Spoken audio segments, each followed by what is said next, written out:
Thank you, thank you.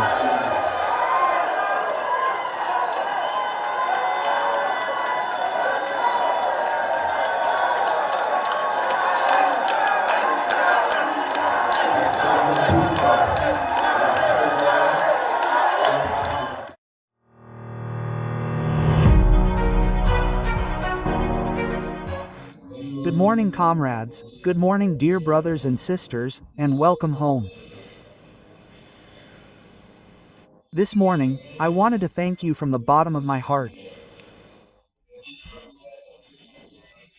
Thank you to you who have taken the time and energy to travel from the land of upright men, to return to your roots, as we say in English.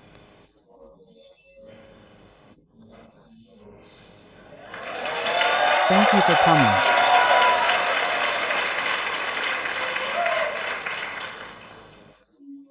You have shown us your brotherhood.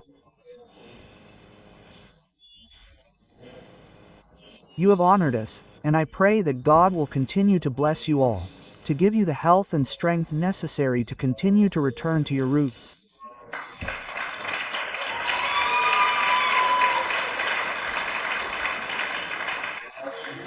Among you, there are elderly people, very elderly people, who, despite the burden of age, have traveled with you. I thank you infinitely from the bottom of my heart, and may God continue to comfort you.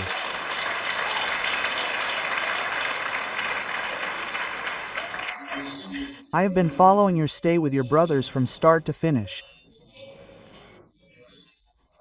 Every evening on television, I try to see what activities you have had to do, and I must admit that I am very pleased with everything you have already been able to discover. But I pray to God that time will still be on our side and that you will be able to return and discover many more things throughout Burkina Faso. Of course, many have been advised against coming to Burkina. You are our ambassadors now, and I think that you are best placed to go and make others understand that Burkina Faso is far from what these Western media are trying to portray in the eyes of the world. Burkina is very approachable. Burkina is resisting. Burkina is standing tall, and Burkina is alive. And thank you for proving this to the eyes of the world.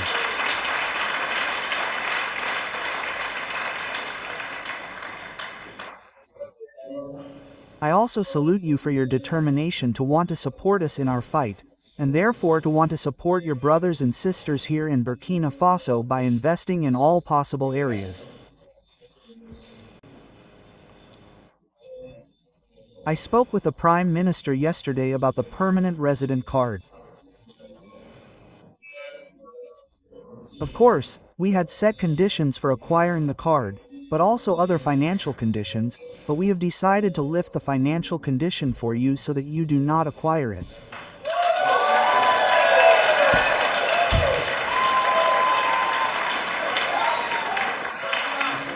So for you, we will just stick to the issue of the card.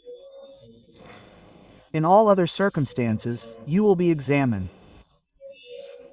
And thank you for opening the door for all those who wish to obtain this card to be able to invest and stay in Burkina Faso. That said, Burkina Faso is a country under construction, and I think that many opportunities have been presented to you. There are still many other opportunities. First of all, regarding radio and television, I can also assure you that I will do everything I can to support the creation of such a radio or television station here in Burkina Faso.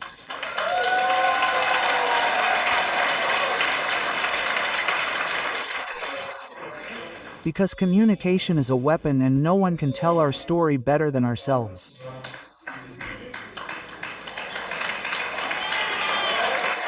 For a long time, they were the ones who told what they wanted about Africa. They were the ones who told what they wanted about the black man. Now, it is time for us to say no to that and to tell things as they are. And I encourage you to continue this project that we will support a lot. Burkina Faso is under construction. We have begun to change many of our laws to allow for better living together, but also to secure investments for Burkinabe people and all those who want to come and invest in Burkina Faso. When we take the real estate sector, for example, it is a booming sector in Burkina Faso. We take the sector of agriculture and agricultural processing, particularly the agri-food industry and energy.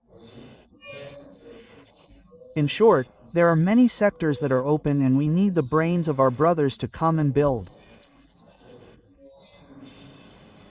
The industries needed to process our raw materials. And we are the ones who will have to feed the world and not us who will have to go and give orders in the eyes of the world. And it is quite possible that Africa will feed the world.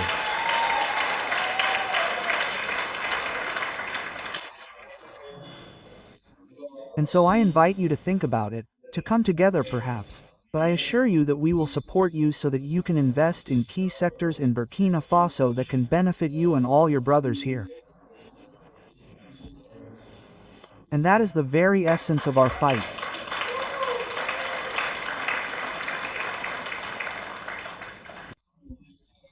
The Ministry of Foreign Affairs will continue the great work they have begun, and I congratulate them on this initiative with the institute that has been able to do this wonderful work. They will continue to present opportunities to guide you and direct you towards structuring and beneficial investments. And we will continue to monitor this very closely so that you are not disappointed with your investment in Burkina Faso. Recognize one thing. The fight we are waging is a fight of endurance. And you have decided to take our message around the world. We are not fighting for Burkina Faso alone. We are fighting for Africa. We are fighting for the black man. We are fighting for the dignity of Africa. We are fighting for the well-being of our people. And those who fight for the dignity and well-being of their people also have something in their hearts. Our hearts go out to all the people who are fighting for justice, equality, and well-being. And we are friends with all the people who respect us and who respect our sovereignty, our dignity. And thank you for supporting this fight that we are waging. It is very difficult to lead this type of fight, and I know that you know this better than I do. Seeing Africa awaken is a nightmare for some. But nevertheless, Africa is awakening and Africa will awaken.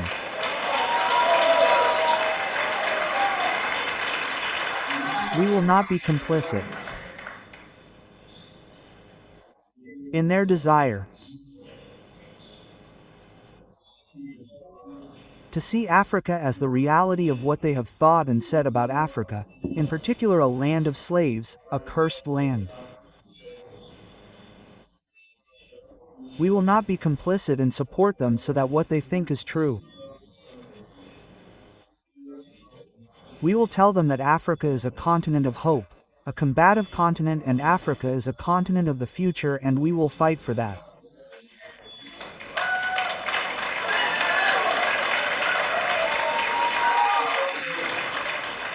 Some will say and some will say that it is impossible for Africa to catch up, to wake up. When we wanted to take control of our country's destiny, we were told that it was impossible to do what we wanted. Others discouraged us.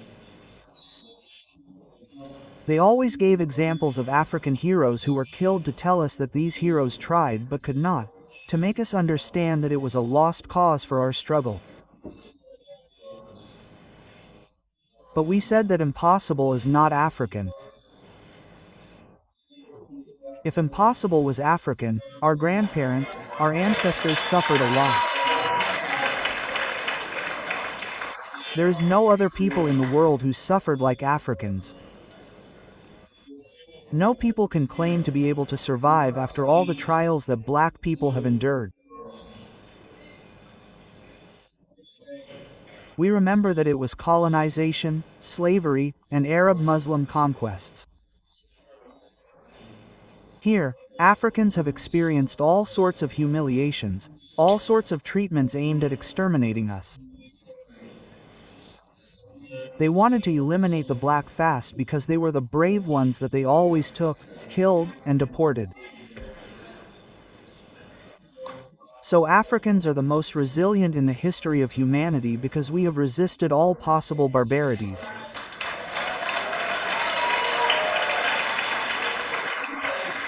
But today we must continue the fight.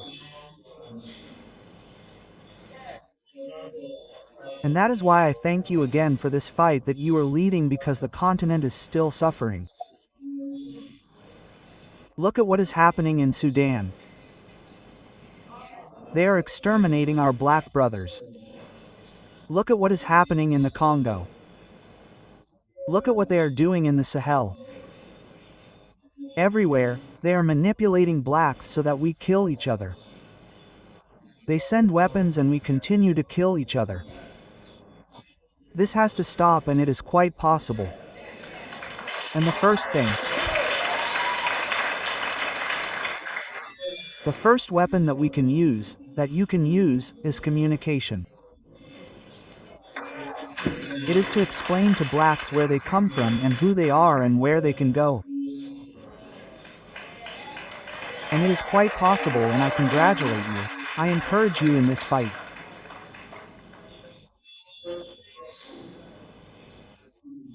Wherever Africans meet, we must understand one thing.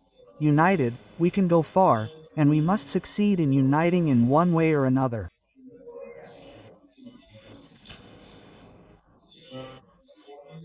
This is important not only for today's youth, but also for the elders, who must be able to explain to the youth what they experienced yesterday and how we must behave today in order to unite.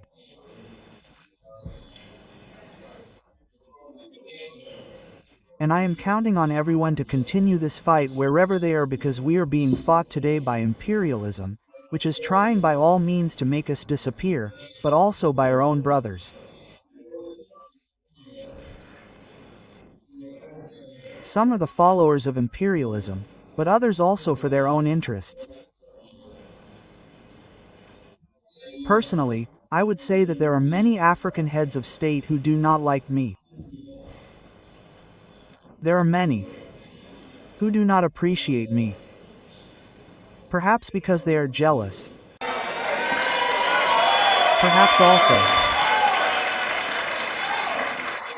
Perhaps I am a danger to their masters. Anyway, I don't hold it against them. And they pretend. When people meet them, they pretend to love me. But I know that many of them don't love me. But our prayer is that God will change them deeply in their hearts. May God put a lot of love in their hearts, not for us, but for their people, so that they will love their people and fight for their people, because we will continue to preach the message so that their youth will wake up. And I pray to God that God will put love in their hearts, that they will love their youth, that they will love their people, and that they will fight for the well-being of their people. Maybe through this, we too will benefit from a lot of love from them. And I pray to God that this can happen, and very quickly, that we can see in the same direction, that we must fight for the well-being of our people, our youth, our continents, our countries, and through this, there is no choice. We will unite because Africa is immensely rich. We have a huge market and we have brains throughout the world, and we are going to bring all of them to work with us. And Africa needs all of its sons and daughters to be able to develop. And you are carrying this message, you are carrying this fight, and we must do everything to ensure that this fight succeeds, and as quickly as possible. This is very important because you must see this fight succeed in a short time, and it is quite possible. So I encourage you, I congratulate you for everything you are doing, and before I conclude my remarks, I invite you to come back to Burkina Faso at every opportunity, because we are going to transform Burkina Faso, to make Burkina an example. so that people can see that it is possible. We are going to start from this war situation, build the country, make it better, and let everyone see that it is indeed possible, and that will motivate others to embark on the same path as us. Thank you for this support. Thank you for the warmth that you came to give us. Thank you for the love that you came to give us. And I pray to God that you all return healthy and calm, and that you return home to Burkina Faso to invest and live peacefully when you wish. Thank you very much to all. May God be with you. May God bless you, homeland or death. Thank you. Phase 7, another side of information in Burkina Faso.